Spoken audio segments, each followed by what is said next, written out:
Hi guys, it's Ms. Griffin. We're taking a look at Unit 7, Skill 1, Proving Algebraic Identities. So your essential question is written there. It says, how can we use algebraic manipulation to prove identities are true?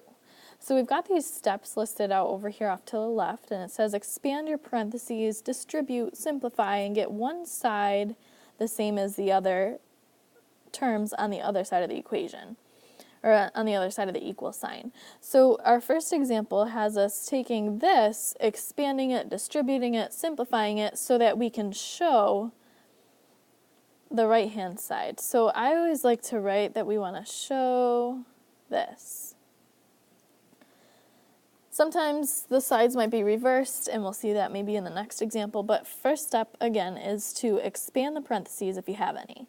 That would be a plus b times a plus b times a plus b. The important thing about proving is that you never want to move things from one side to the other. Meaning, keep everything on one side. Don't do whatever you do to one side, you got to do to the other. Because then that would mean that you're solving, and that's not what you want to do. So first step is to distribute. So I'll take the first two pairs of parentheses and distribute them. So now we've got a squared plus ab plus ab plus b squared. Right, I did that pretty quickly, but you should be comfortable enough to distribute on your own first. But we still have it being multiplied by the a plus b. And these are equivalent to one another, so I'm just going to keep writing these equal signs all the way down. Now we've got to distribute this a plus b to all the other stuff. Right, so a times a squared gives us a to the third. This gives us a squared plus, or a squared times b, sorry, not plus. Another a squared b. And this time it's a b squared. Then I'm going to distribute the b to each of those terms. So now we have a squared b plus ab squared plus ab squared again, and plus b to the third. So we've expanded, we've distributed. Now the next step said to simplify. So I see that I've got an a to the third, but there's no others, so I'm going to leave that. Then I see this a squared b, and I'm looking for any more of those that I would ever see here. A squared b, a squared b. That looks like it's it. So there's 3 of them in total. Then I see a b squared, a b squared, a b squared. Each of them have a coefficient of 1. That's how I'm adding them to make 3. So that's plus 3a b squared. And then we have this b to the third off to the side. So if you take a look, you'll notice that this is exactly what we were trying to show earlier. So we took the first thing with the parentheses, we expanded it, distributed it, worked it to get it equal to the right-hand side of the equation. So after you find out that it's the same, you box it in, you put a check mark. Okay, seems relatively simple, but you have to remember that you cannot move from one side of the equation to the other. All right, this next one shows us that we want to prove a to the third minus b to the third is equal to this set of parentheses. So I can't really do anything with this at this point, so this might be what I want to show, because this has parentheses for me to distribute. Okay, so I'm going to start distributing. We have a times a squared to give us a to the third, a times ab to give me a squared b, a times b squared to give me a b squared. Then I do the b's, or the negative b to each of the terms. So we have negative, we always like to write it kind of in alphabetical order, so like even though I'm doing negative b times a squared, I'm going to put the a squared first and then the b right after it. But again, it's negative because negative times positive is, of course, negative. Then we have another minus a b squared, and we have minus b to the third. So now I'm just going to combine like terms because we've distributed. I have a to the third. I have a squared b minus a squared b, so those actually cancel. Then I have ab squared minus ab squared, so those cancel. Then we're left with minus b to the third. And if you take a look, that was what we were trying to show, so I boxed it in, put a check mark. If we take a look at the next page, it gets, well, we'll see it when we get there. All right, flip it over. So we've got more identities to prove here. This one says prove that we have a plus b plus c, the whole quantity squared, is equal to all of that stuff, right? So I'm going to start working this one.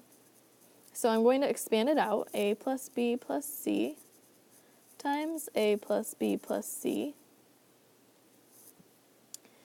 And so I know that this is, let's see, a squared plus ab plus ac.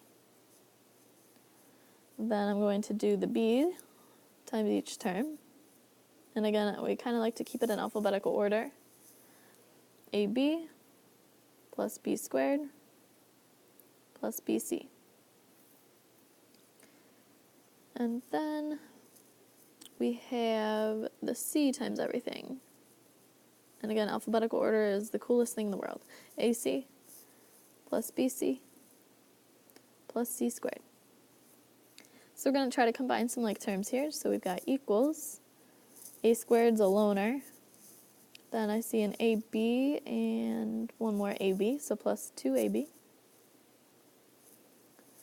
Then I see ac and another ac. We've got b squared as a loner. Then bc and bc to make 2bc plus c squared. So now I'm like, wow, this is a lot of terms, a lot of junk. But when I look back at the original one, remember on the right side of the equals, we've got kind of a lot of junk. We might want to try to reorder ours to see if it kind of matches what we're seeing up there. So we've got equals a squared, yeah, we got that. We use that. Then we've got b squared, yep. So I'm like checking it off as we go. Then we have plus, yep, c squared. And then it says we've got to have 2 times the quantity ab plus ac plus bc. So if I look at my remaining terms, I'm going to circle them real quick. I have 2 times ab, 2 times ac, 2 times bc. So I know that really there's a common factor of 2 there times each of those terms, ab, ac, and bc. Are you okay with pulling that 2 out here? Hopefully you are. Right, that's just a GCF. And then when I look at it, we've got the a squared, b squared, c squared, 2 times ab plus ac plus bc. So we've hit our mark. Now, if you had wanted to, what you could have done was reordered it as a squared plus b squared plus c squared plus 2ab plus 2ac plus 2bc. And then you would have pulled down this right side of the equation, which says a squared plus b squared plus c squared plus 2. And you could have distributed this 2 out, right? But you got to show that. So 2 times ab plus ac plus bc, distribute, and then rewrite it one more time. And you would have shown that this equals this, and check box.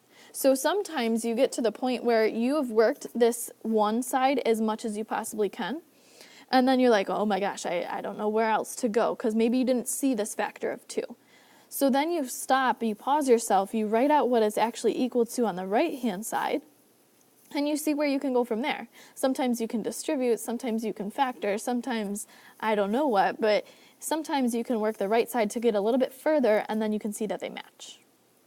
Okay, but you never want to take anything from one side and bring it over to the other side, right? Like you've been doing with quadratics all your life. You're like, oh, I got to get it equal to 0. What I do to one side, you got to do to the other. That's not true when you're asked to prove. Here, it's like a strict line, and you can't cross over it. It's not a nice river where you have a boat. Okay, so no boat, no river, can't cross it. All right, example 4 is a little bit different. It says that we want to prove that the sum, so recall that sum means add, of two consecutive odd integers is an even integer. So there's a couple vocab words here that we want to talk to you about. Integers, of course, are just whole numbers. So this would be like 1, 2, 3, 4, and they could be negative, but we're going to focus on positives for now. Consecutive just means that they're in a row. So like 7, 8, 9 are consecutive. 1, 2, 3 are consecutive. 47, 48, 49 are consecutive. 6, 8, and 10 are consecutive even integers. 5, 7, 9 are consecutive odd integers. So if you think about this, we want the consecutive odd integers. We don't know what they are, so we have to use x, which means that we always start these with let x equals statements. So let the first, whoa, that's not an I, first odd integer be equal to x. We don't know what it is, right? Then the second one, because it says there's two of them, and they're consecutive. Now, consecutive means they have to be in a row, so take a look at this. In order to make the next consecutive integer, I have to add 2. Next consecutive odd integer, I should say. So this needs to say x plus 2. So then we want to show that it's an even integer. So again, I always box it in, write what we want to show, and then we're going to do a little bit of work. So it says we need to add the two consecutive odd integers. So we're going to do that workout, x plus 2, right? The sum of the odd integers that are consecutive. So then I just combine like terms, right? X and x make 2x plus 2. But you'll notice that there's a common factor there of 2. So I know that now I could pull out a 2. I'm left with x plus 1. So this might look like nothing to you, but this is actually absolutely what we wanted. If you think about even numbers like 2, 4, 6, 8, 10, 12, etc., those all come from multiplying something by 2, right? 4 is equivalent to 2 times 2. 6 is equivalent to 2 times 3. 8 is equivalent to 2 times 4, right? Every time we're multiplying something by 2, whether it's an even number or an odd number. So here, 2 times any number will give us even numbers. Any number multiplied by 2 is even. And this statement has to be part of your answer. If you don't say that, unfortunately, you don't get full credit. Because if you just do this math and you're like, yeah, that's cool, we got it, the reader or the grader doesn't actually know that you did get it, right? You just did some math, you did what you thought you could, and then that's it. If you write this statement, though, we know that you're really understanding that math that you did. 2 times a number, any number in the world, when we multiply them, will always be even. All right, so that's a weirdo case. We're going to see more weirdo cases so that you can get used to it a little bit. And then, of course, you'll have practice with it. So here's our next weirdo case with some integers, odd, even, who knows. It says prove that the sum, so that means add, of the square of any two consecutive integers is odd. So here is what we want to show. So our let statements. Let the first integer equal x. Now we're talking about just consecutive, so this could be like 3, 4, well, there's only 2 of them, right? So 3 and 4. So to get from 3 to 4, I just have to add 1 this time. So the second integer equals x plus 1. The sum of the squares. So the square means to square both of those and then add them together. So take this first integer, square it. Take the second integer, square it, and then sum them. So we got a little bit of work to do, right? X squared plus this should be expanded. And of course, these are all equivalent. Go ahead and take a second to distribute that out. Pause your video while you do so. So I got x squared plus 2x plus 1. And then I combine like terms. simplify it. So now I have 2x squared plus 2x plus 1. So here, I see a common factor of those two. And then there's that plus 1 on the end. So that's looking good so far. I could pull out that common factor if I wanted to. I'm not going to pull out that common factor of x because I just want to see that I'm multiplying something by 2. Because remember, when we multiply any number by 2, that makes it even. But then when I add 1 more on the end, that makes it odd. So our final statement here will be that 2 multiplied by any number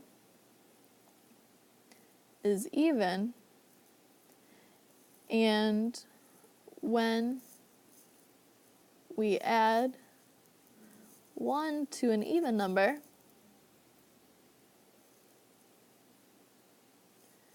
it is odd. Think about that. If I take an even number such as 4 and I add 1 to it, it now becomes 5, which is odd. Right? So that's a little example. If you are struggling to come up with like the statement, think of a real life example with just simple numbers. 4 plus 1, even plus 1 more, is odd. Example 6, last one here for us. Prove that the sum of any 3 consecutive odd integers will equal 3 times the second integer. Okay, sum tells me we want to add 3 consecutive odd, so that means we'll be doing like plus 2 instead of just plus 1 because they have to skip count essentially. And it will be equal to 3 times the second integer, so this is what we want to show. All right, let the first odd integer be x. Let the second odd integer be x plus, now I gotta think, I'm going odd, so I'm skip counting by 2, so I gotta add 2. And let the third odd integer be x plus, I need to add 2 more onto that, so in total it would be x plus 4 from the original. And we need to add them, and that's it. I was just making sure it didn't say square anything or do something else to it. So I'm going to take x plus 2 plus x plus 4 and see what we get when we simplify. There's 3 x's plus 6. See if we can figure out how to show that it's 3 times the second integer. Well, the second integer was x plus 2. So if I have 3 times of that, well, that will show us that we have 3x plus 6 when I distribute. So if 3x plus 6 equals 3x plus 6, then we're good. If you want to write a final statement for this, you would say something like 3 times the second integer equals 3 times x plus 2, which then equals 3x plus 6. Okay, so this one was a little bit different just because we were showing that it's equivalent to 3 times something. But if it says it's equal to even or odd, you have to make sure you write those statements out. If you have any questions, let us know. Otherwise, get going.